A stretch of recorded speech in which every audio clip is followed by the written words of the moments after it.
Okay, we are starting this lecture by consideration that all the students have completed, solved, and practiced the examples in last lecture, which are very much useful for understanding the Maxwell's equations and the properties of electromagnetic waves. So, friends, let us continue further to the next part of our lecture routine, that is nothing but boundary conditions.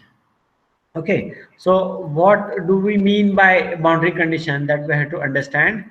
Here I would like to present you with a diagram in which here we can observe that in front of us there is a boundary which is separated by a black surface in front of we all. uh, One medium is called as medium 1 and another medium is called as medium 2. And suppose a red colored vector is there which is initiated from left hand side and it is going towards the right hand side of the vertical green line. The diagram is somewhat inclined, but we'll consider that the green line is perpendicular to the black line. And there are two different medium present here. One is having conductivity sigma 1, another is having conductivity sigma 2. One medium is having permittivity epsilon 1, another medium is having permittivity epsilon 2. One more parameter is there, that is mu, that is permeability of the medium 1 is mu 1 and permeability of medium 2 is mu 2. That is, there are two different media present in front of us and an electromagnetic wave is shown with the red color is passing from one medium into another medium.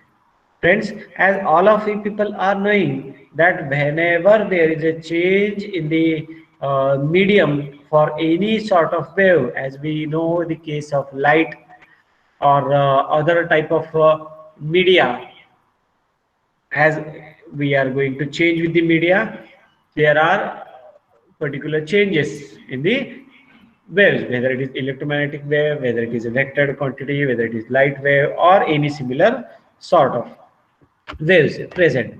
So therefore, as the case here, we can observe the direction of electromagnetic wave is changed. Also, there are a few changes to be considered whenever a wave is changing its medium from one medium into another medium. Okay, so for the case here, we have to consider that an electromagnetic wave is passing from one medium into another medium and it is showing few changes. Now, before observing these parameters, we have to remember that whenever electromagnetic wave is present in one specific medium, there are approximately no changes in the properties or the characteristics of electromagnetic wave. For example, if suppose air is the media through which an electromagnetic wave is passing, there will not be major change in its characteristic related to electrical field or for the magnetic field. It will pass as per its regular performance criteria. It will be having a specific velocity, it will be having a particular phase shift, it will be having a specific frequency, its electric field as well as magnetic field will be having specific amplitudes, and the wave will travel from one medium into another medium where it may face that there are some changes that can be incorporated in our today's lecture. So friends, here we can observe that electromagnetic wave is passing from one medium into another medium. I would like to repeat that whenever a wave is in one specific medium, there is no any major change in its characteristics, but whenever it is changing its medium, there are considerable changes in the wave that are to be observed. This can be considered to the understanding or considering the case of a mobile phone and cell structures. For example, if suppose I am traveling in a vehicle or in a bus or in a car, and suppose uh, I have completed the particular range of satellite or tower or a particular range provider available at that position, and I am going to enter in another cell. At that time, what I will have to understand, I will have to understand the concept of call handling. From one tower to another tower, call will be transferred systematically. That can be a part of our study. If suppose I am present in the college premises, from a particular location I am getting signal, and effectively I am completing the communication or sharing of information. There will not be any change to be considered, but whenever I am going to cross over a boundary, I will have to consider the parameters effectively. Okay, so here we can see that the medium 1 and medium 2 are present, and the wave is crossing the boundary, and it is changing its medium and reaching to another medium. So here, once again, I would like to tell you the comparison between electric field or field theory and circuit theory. As we know that in case of circuit theory, there was resistance, and here are the concepts of conductivity, permeability, and permittivity. In a similar way, we can consider that the resistance part of circuit theory is reflected into permittivity and permeability of the medium. Electrical field will be affected by the values of permittivity, and magnetic field will be affected by the values of permeability. In the same way, the conducting levels can also be predicted or can be calculated or considered effectively by considering the sigma value, that is nothing but conductivity. So as if suppose in a resistive circuit, if suppose current is flowing through a specific path, and the circuit is consisting or the path is consisting of a specific resistance, there will not be any change in the behavior of current flowing through the circuit, or there is no any considerable change over time parameter. But if suppose the same value of current is changing its parameter from one conducting medium into another. For example, if suppose we are considering that half of the conducting path is of copper wire and half of the conducting path is of aluminum wire, okay, and it is provided with a joint in between, what will happen? Definitely there will be a particular values of changes due to the changes in the resistive parameters of the conducting medium. Is it right? Because the resistance of copper wire will be different, as well as the resistance of aluminum wire will be different. That's why there will be change in the behavior or performance of the uh, conducting parameters. In case of circuit theory, it will be current. In case of field theory, here it will be electromagnetic wave that we have to consider. Okay. So here we are observing that medium is going to change from one into another, and now we have to consider the effect. So friends, we know that electromagnetic wave is consisting of two parameters. One is electrical field and second is the magnetic field. In the same way, here also we have to consider that if suppose here is the inclined vector, as I think each and every student can observe the red colored vector that we have shown. is consisting of the inclined nature. This inclined nature can be divided into two components. One will be horizontal component and another will be vertical component.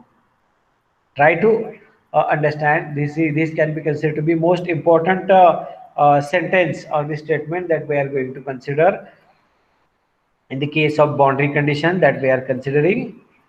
I would like to repeat, any inclined wave or any inclined vector that is in front of us can be resolved into two components. One will be horizontal component and another will be vertical component. Okay, so if suppose change of electromagnetic wave from one medium into another medium is to be considered effectively, we have to understand that either we can consider electric field or we can consider magnetic field. To understand them or the behavioral analysis effectively. In the same way, one time we can consider electrical field as well as one time we can consider magnetic field. Also, one time we can consider horizontal component and one time we can consider vertical component. So if suppose surface is horizontal as shown in the figure horizontally, here I think you can observe it, the cursor indication, that there is existence of four different cases that can be visualized as here.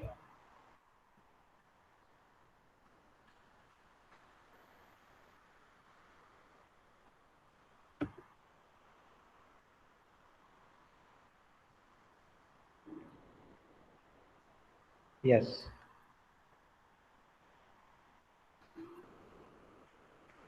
Okay, so here we can see that boundary conditions can be studied effectively in two parameters, either electric field or in case of magnetic field. In case of electrical field, it can be subdivided into tangential component and also it can be divided into normal component. In the same way, magnetic fields can be considered effectively by considering the tangential component or normal component. So in our today's and tomorrow's lecture, we have to get cleared related to the behavioral changes of electromagnetic wave, considering electrical fields and magnetic field with tangential components or with the normal components. There is always one question seen in a university question paper, or also it may be in case of our a traditional exam system or a unit test 1, unit test 2. It may happen that one question will be there for explaining the boundary conditions, because they are describing the behavioral changes of electromagnetic wave over crossing of a boundary.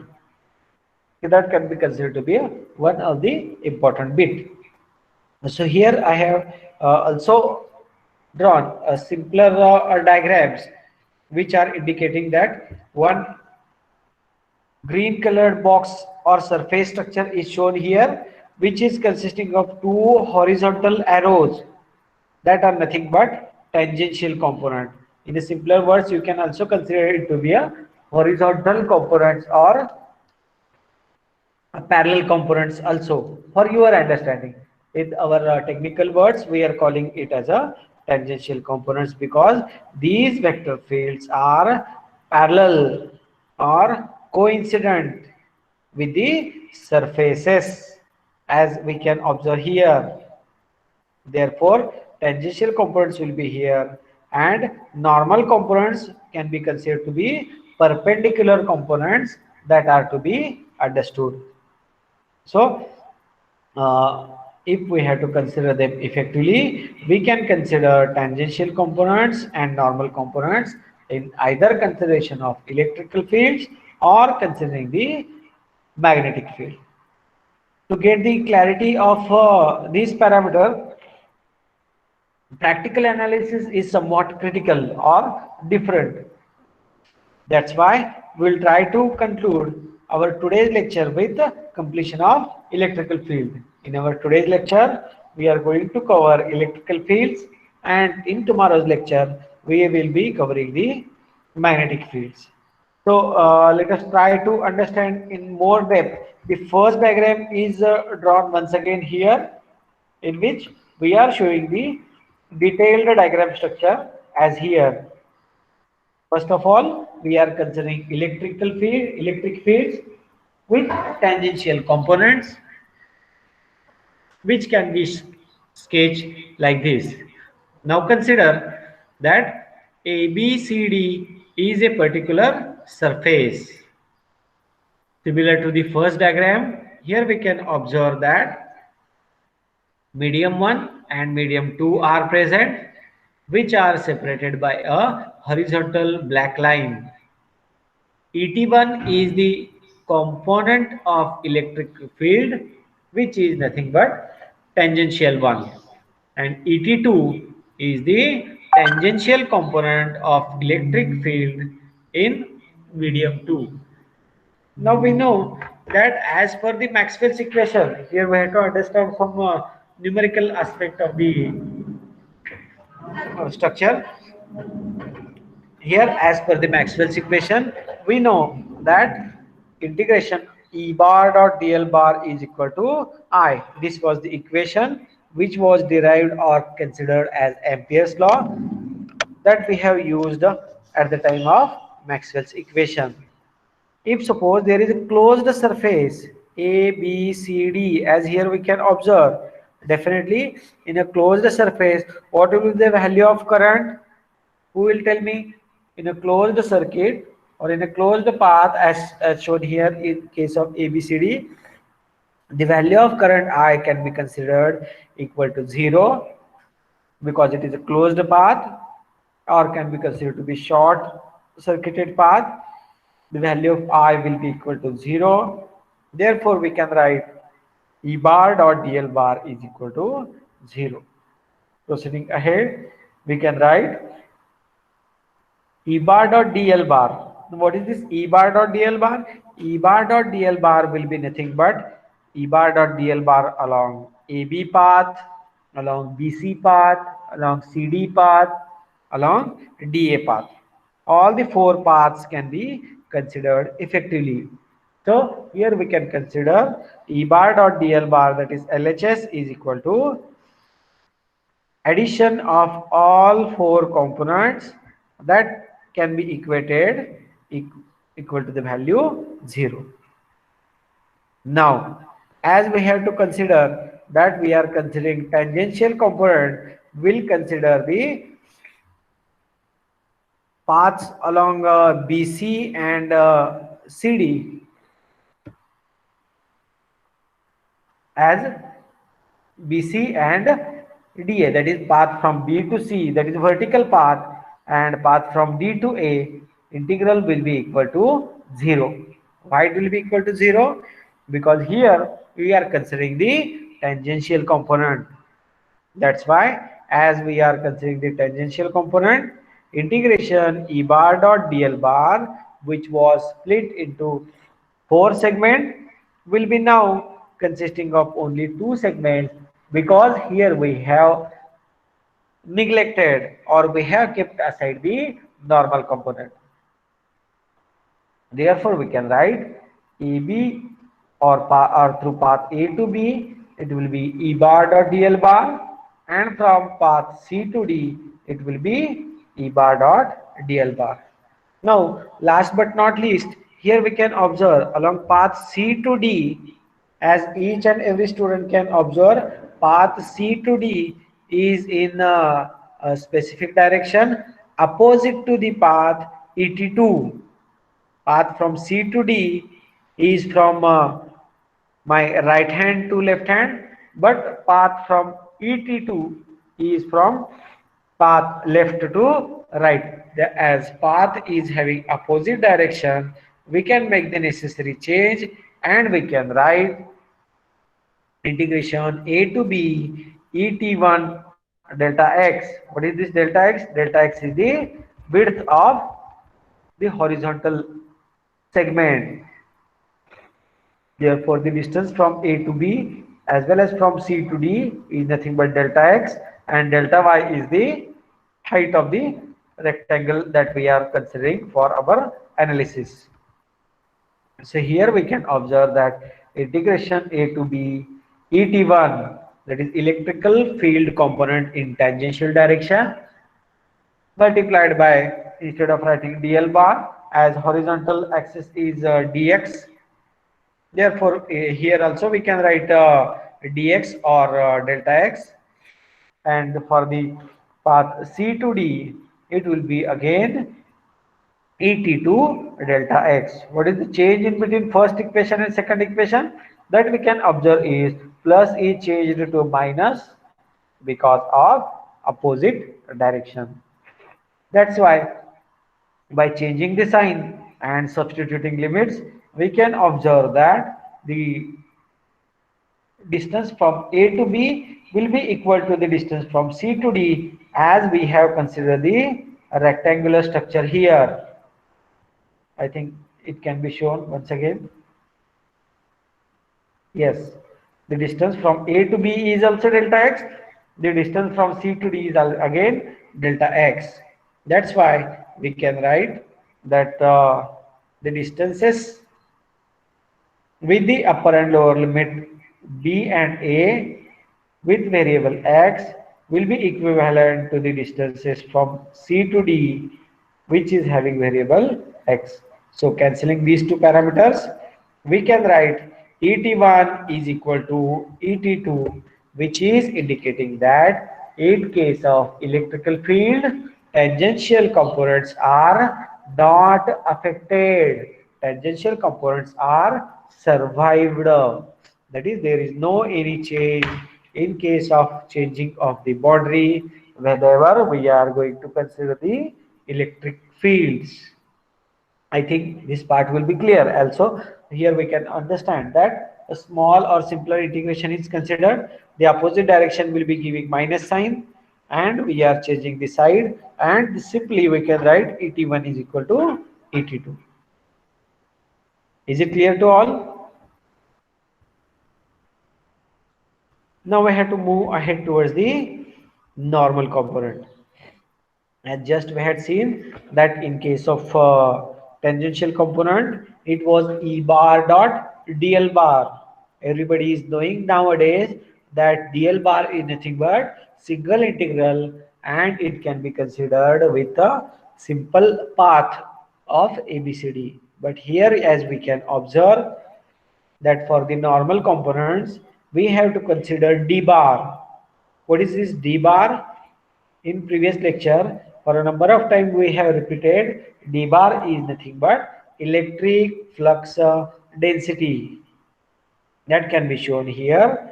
Therefore, if suppose there is a specific density, in case of considering the density, instead of considering the density in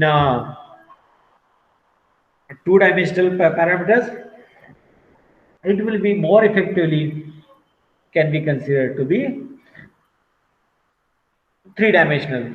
For that purpose, instead of considering a path ABCD, here we are going to consider the box-like structure, or it can also be considered to be a volume. Therefore, we'll proceed, and we can write. Now, I think everybody is knowing this equation. D bar dot ds bar is equal to rho v. What is it? D bar dot ds bar is equal to rho v. Yes, it is nothing but Gauss theorem. The total normal electric induction over any closed surface is equal to the total amount of charge enclosed by the surface. It is known to we all. So, considering this equation, d bar dot ds bar is equal to rho v. For the left hand side, we can write d bar dot ds bar, which is nothing but the electric flux density over this complete volume, will be consisting of 6 different components. As it is the structure of volume, it will be having 6 different parameters, as we can see here. Just hold a minute.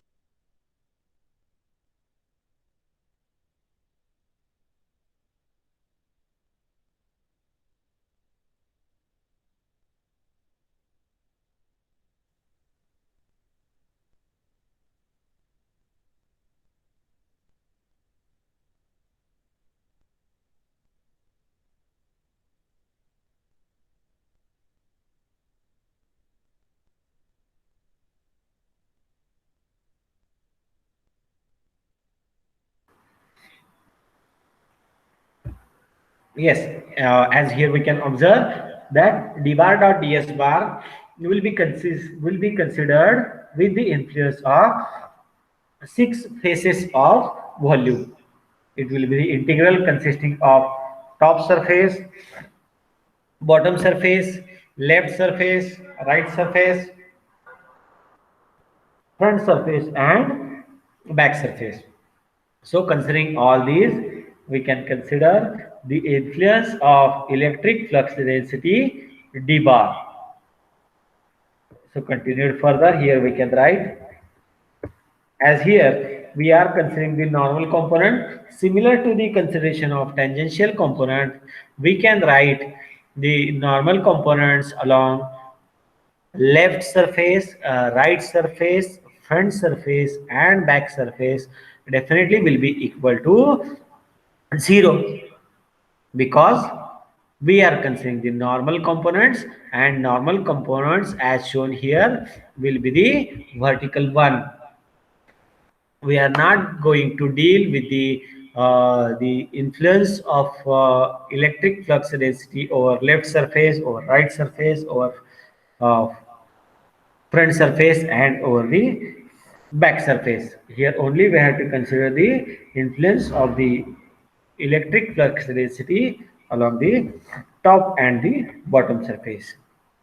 So here, if suppose d bar dot ds bar is to be considered with top surface and bottom surface, we can write d bar dot ds bar is equal to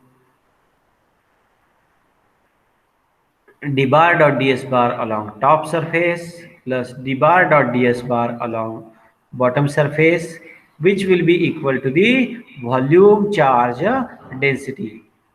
Now, as we know that there are 3 type of charge densities present. One can be considered to be volume charge density, second is nothing but surface charge density, and third is nothing but linear charge density. Now listen to the words that I'm going to tell you. If suppose there is one wire along which a particular charge is distributed, if suppose there is a charge of 20 coulombs on a 4-meter wire, I can say that linear charge density is 20 coulomb divided by 4 meter is equal to 5 coulomb per meter. It will be linear charge density. In the same way, if suppose I have a metallic surface on which same 20 coulomb charge is distributed, I can say that if suppose area of the surface is 10 square units, I can say that surface charge density is 20 coulomb divided by 10 square units. Therefore, surface charge density will be 2 coulomb per square unit.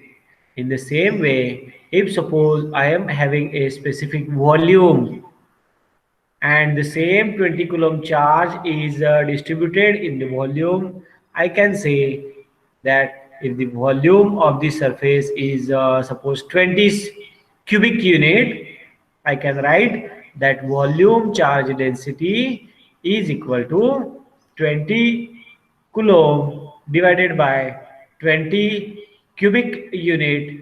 Therefore, volume charge density will be equal to 1. So, if suppose it is linear charge density, it is denoted by rho L.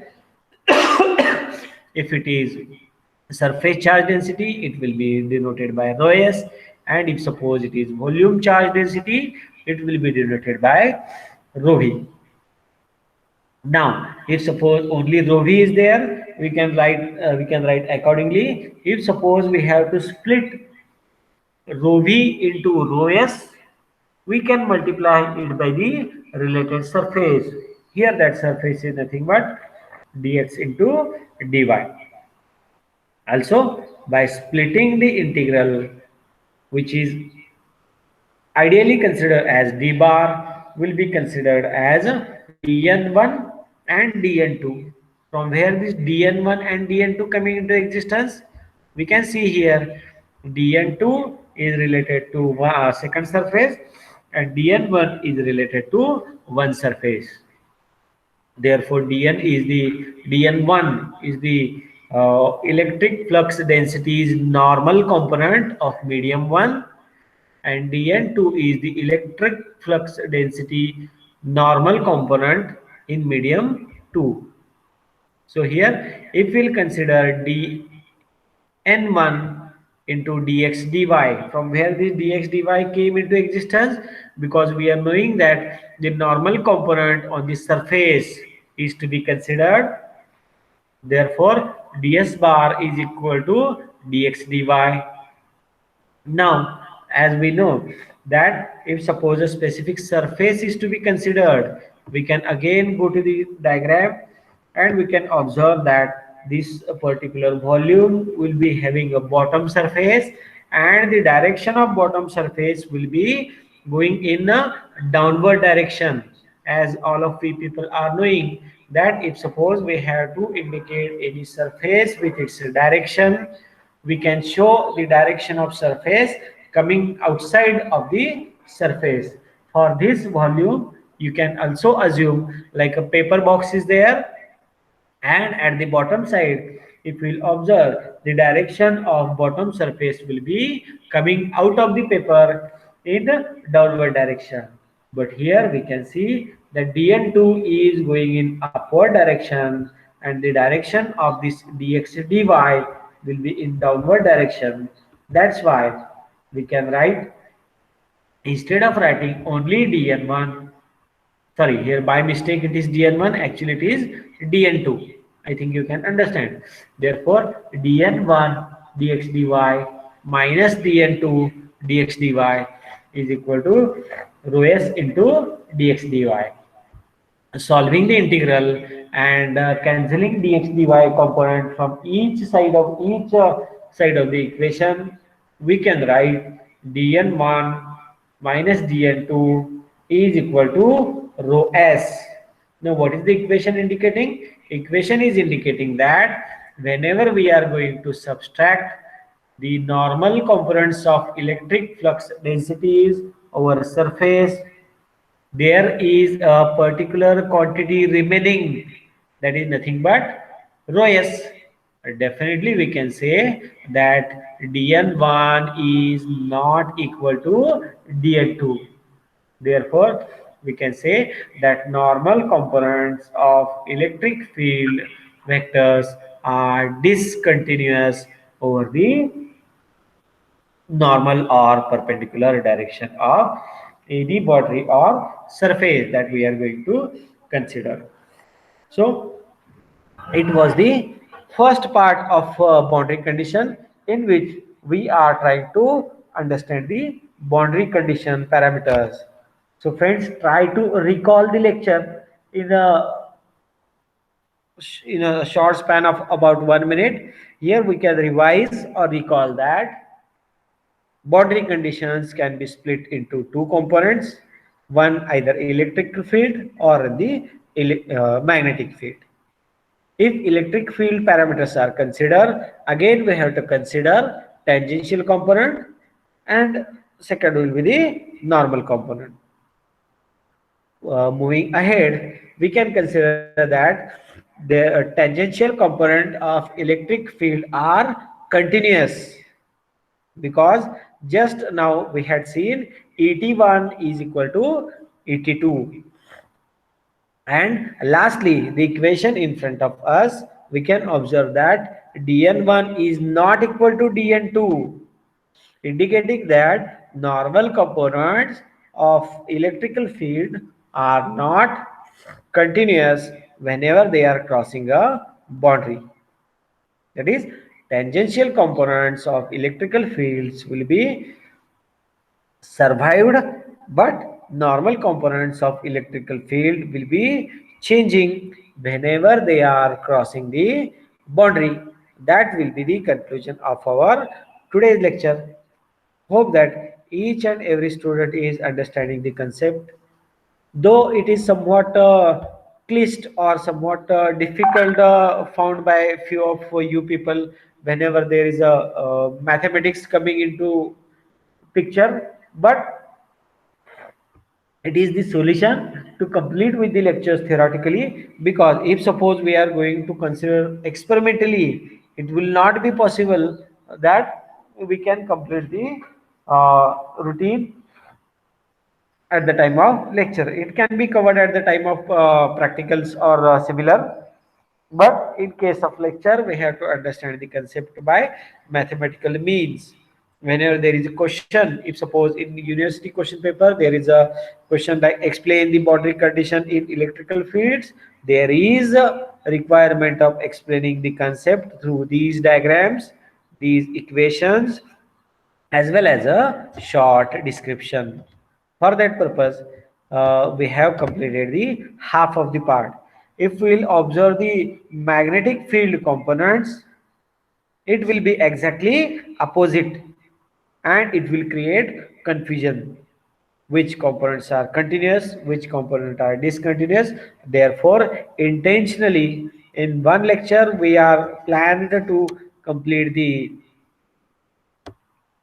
electric field, and in next lecture we are going to complete with the magnetic field components.